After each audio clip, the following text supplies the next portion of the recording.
Okay, I'm here on this channel to help as many people as I can in as many ways that I can. I had a great question come in today, basically saying I'm an aging martial artist, 43 years old. I'll read the question in a moment, but asking what changes he should be making and what changes I have made as somebody who's getting older as a martial artist. Obviously, I'm not in my 20s anymore where you can just go with no repercussions. And outside of my 30s now, well beyond the normal age for a professional fighter. So for any of the guys out there who are in your 30s, your 40s, even your 50s, this is going to be very pertinent to you. So I'll read this question. He says, I have a question for Gabriel via Strike Ready. I'm on the movement course at the moment, but on all three. Thank you very much for that. Very appreciated. He says, I think Gabriel is 40 years old now. I've just turned 43 and have been practicing martial arts for well over 5 years, but I find that as I age, I'm needing to take things a little easier. I can't go all in with training like I used to. I notice that my recovery takes a bit longer, or maybe I'm just more aware of the process with experience. My question, how does Gabriel manage training at his present age condition? How does he see this evolving as he grows older and wiser? From the perspective of somebody who sees martial arts as a lifelong fitness pursuit rather than a competition fighter. So I would first like to say that yes, I am a fighter. Absolutely, you guys know I am. But more so, I am a martial artist and somebody who will continue that pursuit of martial arts, but not just martial arts, more so the fitness aspect, the healthy living aspect. That is first and foremost for me. Has been for a long time. I mean, I love martial arts and the competition has always been there as something for me to be able to train. But to be like, oh man, you know, once I'm done with fighting, I'm done with martial arts, and then I'm done with fitness. No. Taking this right to the end of my life. So how do I go about being smarter, and how has training changed for me now that I'm 40 years old? And recognizing that as I get to the mid 40s, 45, and then late 40s, what am I going to be able to do?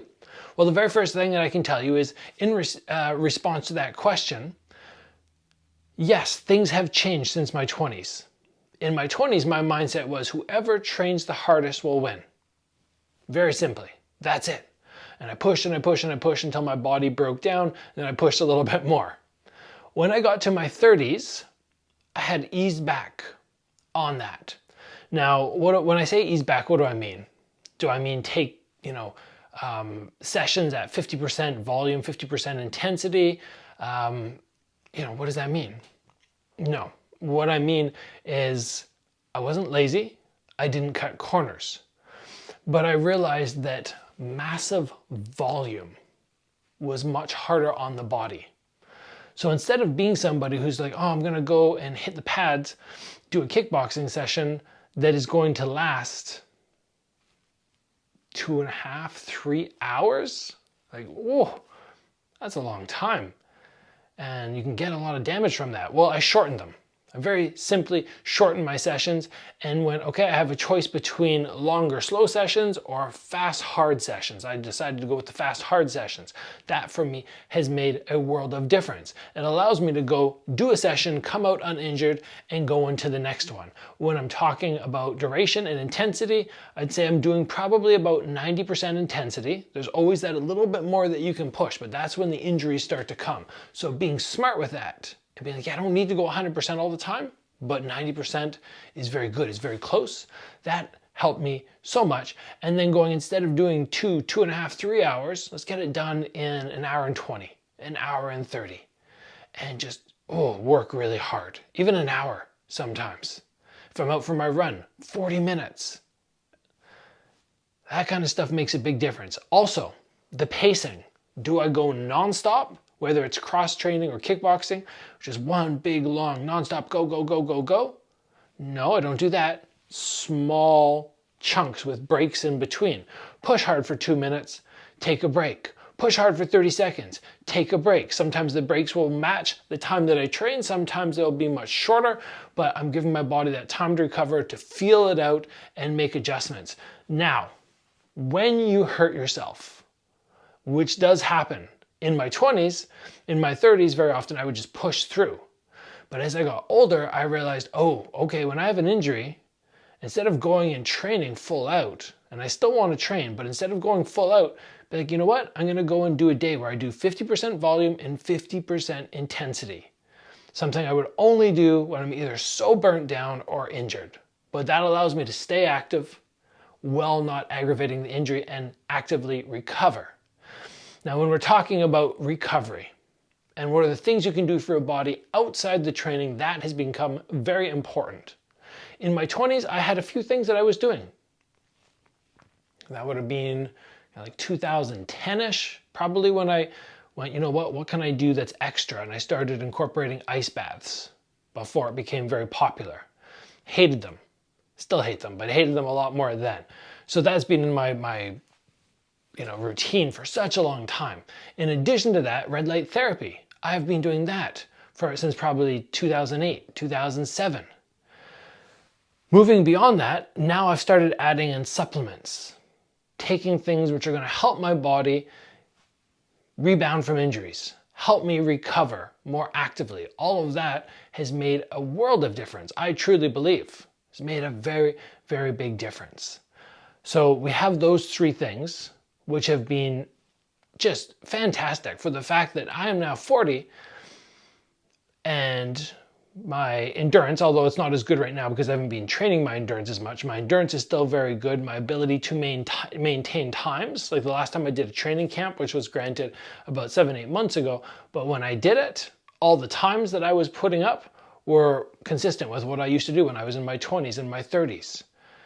I have not felt that breakdown in the body, but that is from being wise. Being wise with your training, being smarter. And outside of that, the other things which I've always done this is probably the most important one. I've been doing this since I was very young. Prioritize sleep. I know a lot of people don't prioritize it. They don't feel they have the time. But that one makes a world of difference. So good for you.